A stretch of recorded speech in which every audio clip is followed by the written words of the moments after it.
Olá, boa tarde. No Acre são 1h30 exatamente. Boa tarde a todos que acompanham a programação da Record TV, aqui da TV Gazeta, que é afiliada à Record TV. É um prazer imenso estar aqui com você. Eu quero pedir que você, além da sua audiência, que eu conto com ela todos os dias, certamente, você que estava acompanhando o Astério Moreira, vai continuar conosco. Não há motivos para sair da TV Gazeta. Eu quero que o Laércio, o Lalá, aperte o biloto aí, mostre as formas como você pode acompanhar o programa Gazeta Entrevista ao vivo. Tivemos um probleminha ontem no servidor, mas parece que esse problema já foi resolvido, então pode entrar numa dessas plataformas aí e acompanhar o programa Gazeta Entrevista ao vivo. Tem ali o número do WhatsApp, que é o 99989-1042. Eu gostaria muito que você colocasse a sua crítica, a sua percepção a respeito de algum problema de ordem pública, mas que você se identificasse. É importante você dar identidade à sua fala, coloque o seu nome, o seu bairro ou a sua cidade, caso você esteja no interior do estado, porque o assunto é muito importante para que você fique em silêncio. O assunto é educação. Desde semana passada, com a divulgação dos dados da PNAD contínua, e aí vão surgindo, porque, olha, a PNAD contínua é assim, você olha aquele universo de números, e ali tem interpretações para todos os gostos, Os números você olha ou a metade do copo cheio ou a metade do copo vazio, e assim a gente vai vendo, e vai analisando. Mas tem algumas situações que exigem um olhar, digamos, de uma urgência numa reação do poder público. Agora, também a gente precisa observar a história daquele número. Por exemplo, você pode apertar o biloto aí, Lala? Rapidinho? Olha, um dos números que foi colocado lá, por exemplo, informa que 245 mil acreanos, de 25 anos ou mais, não concluíram o ensino médio. Ora, a gente precisa observar esse número com cuidado, porque a gente não pode responsabilizar Gladson Cameli por essa situação? Certamente não. Agora, é uma situação, e o secretário de Estado, Aberson Carvalho, vai conversar conosco sobre isso. Quando se fala em educação, não é nem 10, nem 15, nem 20 anos. A gente tem que olhar, tem que ter um binóculo longo, comprido, para poder entender o que é que acontece. 245 mil pessoas, com 25 anos ou mais, não concluíram o ensino médio. Isso diz muito de nós, isso diz muito da qualidade do nosso comércio, isso diz muito da qualidade da nossa indústria. Isso diz muito do pouco dinheiro que nós temos no nosso bolso, porque, em boa medida, isso mostra como nós somos desqualificados para atuar no mercado. Ah, Itaã, mas que mercado é esse que é tão exigente? Parceiro? Se você ainda está duvidando que o mercado, por mais restrito que ele seja, que é o nosso, por mais modesto que ele seja, perdão, você acha que ele não tem as suas exigências? Tem sim. Talvez aqui é o seguinte, por mais qualificado que você seja, talvez você não seja remunerado de forma justa. Mas dizer que não ser qualificado não tem impacto, não sei se você está indo no rumo correto, hein? Secretário Aberson Carvalho, boa tarde. Eu queria agradecer muito a sua presença. Você, tão logo eu disse sobre qual seria o tema, você já se dispôs, porque entende a gravidade do assunto. Eu queria saber a tua leitura a respeito desses dados da PNAD. Boa tarde. Boa tarde, Itaã. Boa tarde a todos os nossos telespectadores, Quero aqui agradecer à TV Gazeta por nos oportunizar esse debate. De fato, é um retrato. Eu penso que toda pesquisa censitária, como é a do IBGE, ele te dá um diagnóstico daquilo que precisamos corrigir ou avançar e estabelecendo prioridades de emergência de ação. Então, a primeira coisa é reconhecer que a pesquisa ela nos aponta políticas públicas serem direcionadas. E a partir desta pesquisa, a gente pode perceber em que momento o Estado está. Durante muitas vezes nas nossas falas, nas nossas visitas, a gente tem colocado o seguinte ponto. Um Estado como o Acre, no norte do país, onde depende diretamente de repasse do governo federal, dos recursos constitucionais, ele necessita de uma educação forte para desenvolver. Hoje nós temos no Acre uma característica de estados onde você tem uma indústria que não é tão forte, mas você tem um terceiro setor muito forte, que é a questão do comércio, a questão dos serviços, né, na prestação de serviço, e você tem aí a pecuária sendo um eixo econômico também forte, mas principalmente o eixo público. E a gente tem a compreensão que a educação ela é a salvaguarda do desenvolvimento econômico e social do nosso estado do Acre. E de fato, quando você coloca 245 mil, 47% da população do estado, né, ali, desculpa, 47% não, nós estamos falando do estado quase de 1 milhão, nós estamos falando ali um quarto, 25% do estado ali, não concluir o ensino médio a partir de 25 anos, a gente precisa pegar também a estratificação do recorte. Nós estamos falando do recorte de 25 a 30, que aí a gente está falando da geração de 87, 85, ou nós estamos falando do recorte do grande população, que nós estamos falando de 40, 50, 60, que nós estamos falando da década de 60, 70 e 80, né? Que é o grande eixo desses 245 mil. O grande volume desses 245 mil está nessa estratificação. Ô Aberson, eu vou lembrar, já que a gente está tentando entender historicamente também esse número, é bom a gente lembrar que até mais ou menos 2001, 2002, dos 22 municípios que nós tínhamos, poucos eram os que apresentavam alguma possibilidade do ensino médio ali naquela cidade. Ser ofertado. Exatamente, eram poucos os municípios. E aí quando você tem esse processo, a gente precisa remeter um pouco da história da educação do país. A educação do país, ela vem se universalizar, as etapas iniciais, que é do 1º ano ao 5º ano, antigamente da alfabetização à 4ª série, porque a 5ª série já era o ginásio, que era outro tipo de etapa de ensino, ela vem se universalizar no final de 90. Final de 90 universaliza a primeira etapa. Com o governo de Fernando Henrique Cardoso. Com o governo de Fernando Henrique Cardoso, que era a questão da alfabetização, toda criança na escola, da idade séria, para você ter até o 3º, 5º ano, ele é alfabetizado. Depois você vem para a etapa 2, que era da 5ª série ao 8º ano e que hoje é do 6º ano ao 9º ano, que vem para a consolidação dos seus estudos, que é o Fundamental 2, os anos finais, dentro de uma construção de universalização. Então você teve ali o início dos anos 2000, você tem essa etapa sendo consolidada e universalizada. E quando você vem ali no final dos anos 2010, 2020, você vem com o ensino médio sendo fortalecido. Então, para a gente compreender o contexto histórico, para a gente saber o que é o norte, qual a caracterização da população e quais eram as dificuldades. Se você me pergunta hoje, Aberson, nós temos a estrutura escolar para todos os alunos em idade séria e temos algum programa que possa rever ou tentar garantir que aqueles que não tiveram oportunidade no passado possa ter neste momento, no presente, e garanto que sim, tá?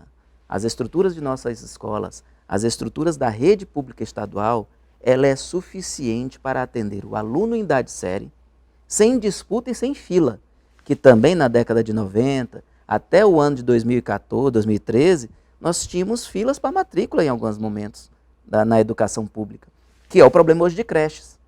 Creches não é universalizada, elas não são universalizadas no estado e nem no país, e você tem aquela procura de vagas para creche, diferente das outras etapas de ensino. Ensino dos anos iniciais, do fundamental, anos finais e médio. Temos também nisso, Itam, a questão do problema logístico do estado. Mas em que aspecto isso compromete o ensino médio? Você pode perceber na questão das escolas de difícil acesso. Os alunos não procuram o ensino médio, eles ficam no fundamental. Os alunos na escola de difícil acesso, na comunidade onde ele tem 2, 3, 4 horas de barco, existe lá uma pequena vila. Para ele, para aquela comunidade, ele acha suficiente aquela etapa de ensino. Aquilo que ele conseguiu apreender do ensino público já é suficiente para aquela vivência e para realidade. aquele universo dele. Devemos aceitar? Não. Não devemos aceitar. Não devemos entender que isso é natural e que isso é normal. Mas existe um processo cultural no Norte e no Acre, principalmente. Agora, Aberson, uma dúvida que me chega é a seguinte. Quase um quarto da população do Estado, com 25 anos ou mais, não concluiu o ensino médio. Bom, até que ponto essa situação não revela também uma carência no ensino fundamental, que você disse, pela sua linha de raciocínio, é um ensino que já está cristalizado, já está consolidado. Mas está mesmo, eu pergunto, porque esse número que foi apresentado pelo PNAD não revela um ensino fundamental também complicado ou não? Uma coisa não tem nada a ver com outra? Olha o que eu estou querendo colocar. Quando ele informa que não possui ensino médio, ele consolida as outras etapas de ensino. Quando você vê que o número, por exemplo, de analfabetos no Acre, ele está abaixo de 10% ou próximo ali de 10%, nós estamos falando de um recorte menor ainda, e principalmente nas idades acima de 45 anos. Né? Então, tudo acho que é como você disse, o vaso de água depende da medida de como você analisa e olha pelo número. E aí entra ideologia, entra questões conjunto, partidárias, entra tudo.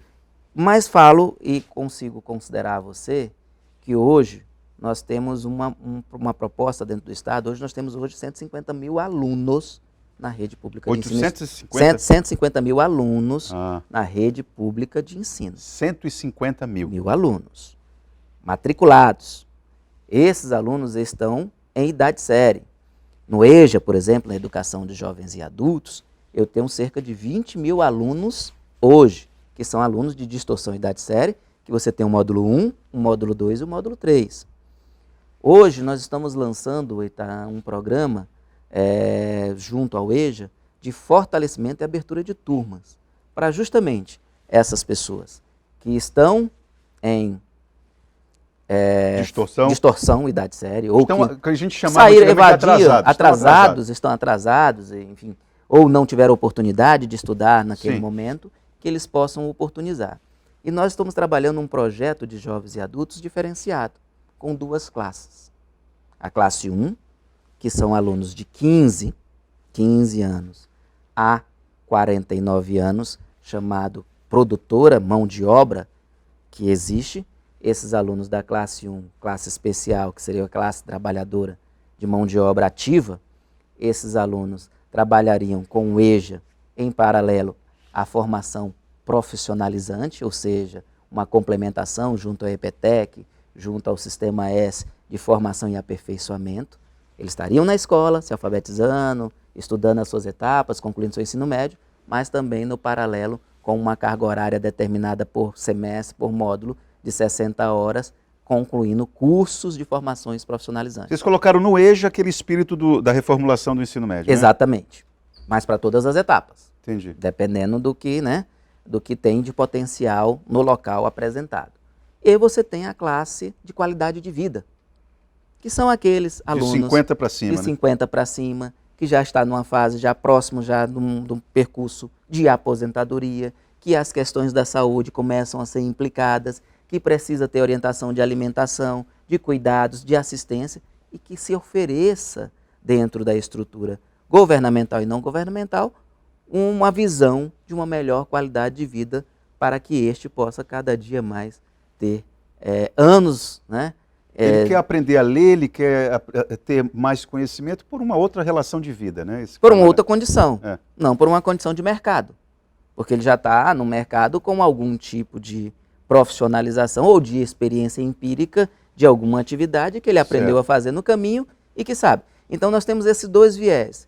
Entendemos que esses dois formatos, eles podem estar oferecendo à sociedade ou a esses clientes, a esses alunos, uma melhor qualificação, tanto profissional, mas quanto educacional. E isso a gente também está buscando aí um fomento junto à nossa bancada, a alguns deputados, para a gente também ter uma bolsa que possa fixar esses alunos jovens e adultos, né, dentro da escola. Porque a grande questão, Ita, é esta.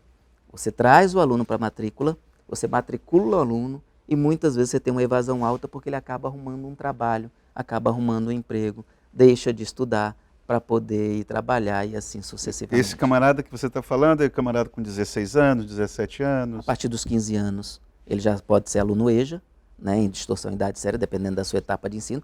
O aluno 15 anos do fundamental, que ele precisa fazer a parte do fundamental. O aluno de 15 anos no médio, ele é a idade séria correta, né, até os 17 anos, 18 anos, ele conclui no ensino médio. Você acha que eu preciso fazer um intervalo, mas deixa eu só tentar estabelecer uma referência.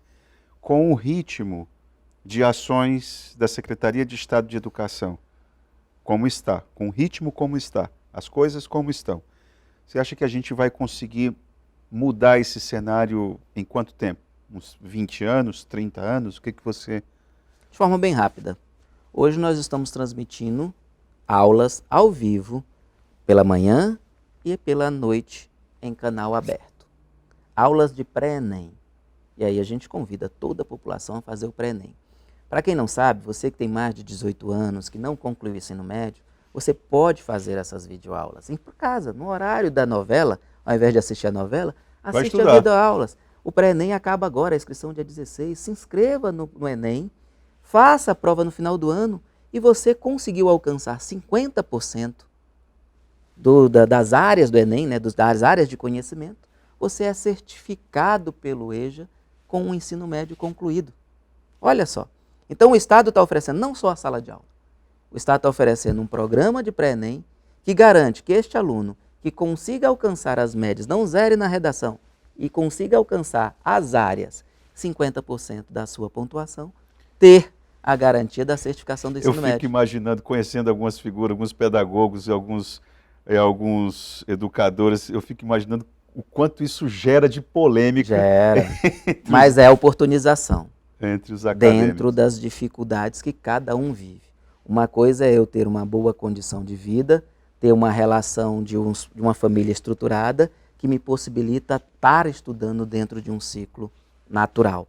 Outra coisa são os desafios da vida que muitas das vezes grande parte da população tem e que leva ele a uma condição que não era não era para ser natural, mas deixou ele nessa condição e hoje precisa ser oportunizado. O que o Estado tem que oferecer, tá, é as diversas oportunidades e modalidades de ensino. Nós não podemos aceitar que somente dentro de uma sala, de um método tradicional, de um quadro de giz e de um caderno, se faça ensino e aprendizagem. Anderson, vamos para o intervalo, senão eu pego o carão aqui. Vamos para o intervalo e já voltamos com o secretário de Estado de Educação falando a respeito o cenário está complicado. O secretário Aberson, como de praxe, é muito otimista. Quero que você continue participando aqui. Eu já vou priorizar as perguntas de vocês, que vocês fizeram durante o primeiro bloco, eu não fiz nenhuma, mas no segundo bloco vou priorizar vocês. Vamos já e voltamos com Gazeta Entrevista.